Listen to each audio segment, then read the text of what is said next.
तर बघा आता मी रानात आल्या आणि करंजीचा पाला न्यायला, म्हणजे करंजीच्या पाल्याचा पण उपयोग भरपूर आहे. ते आपल्याला जर शरीराला म्हणजे घामोळे आले असतील, खाज होत असेल आणि म्हणजे दुखत असेल आपलं अंग, सांधे वगैरे जरी दुखत असतील तरी या करंजीचा पाला आणि लिंबाचा पाला हे दोन्ही पालं ना एकत्र असं वरबडून मिक्स पाण्यात चांगलं पाणी रसरस उकळून ते जरा कोमट करून नंतर तुम्ही त्या पाण्याने आंघोळ केली ना तर आपल्या शरीर पण हलकं होतं, आपलं अंग दुखायचं कमी येतं, खाज होत असेल, पुरळ आली असेल मनाने घामोळ्या तरी सुद्धा ह्या ह्याला कमी येते त्या.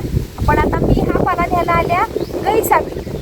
गाईचा जरा पाय सुजलाय त्याच्यासाठी बघा हा पाला करंजीचा घेणार आहे, कडुलिंबाचा पण घेणार आहे आणि हे दोन्ही एकत्र गरम करून पाणी चांगलं उकळून ते जरा कोमट करून नंतर गाईच्या असं पायावर एकसारखी धार सोडणार आहे, म्हणजे सूज जी आहे ती पूर्ण कमी येईल आणि ठणक पण जरा गाईच्या पायाला ती पण जरा कमी येईल आणि गाईला बरं वाटेल. त्याच्यासाठी आम्ही असा आयुर्वेदिक उपाय करतो. तर आता पाला काढते बघा, पुढचं मग खाली असा चांगला फुटून आलाय बघा, म्हणून म्हटलं असा पाला ठेवावा.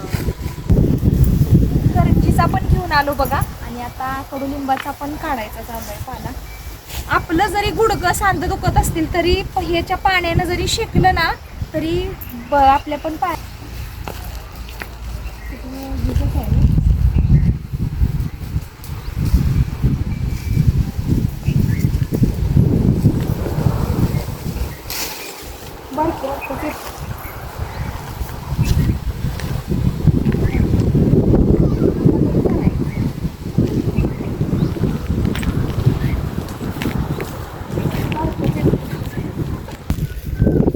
तर पाला काढलाय बघा असा कडुलिंबाचा पण आणि करंजीचा पण.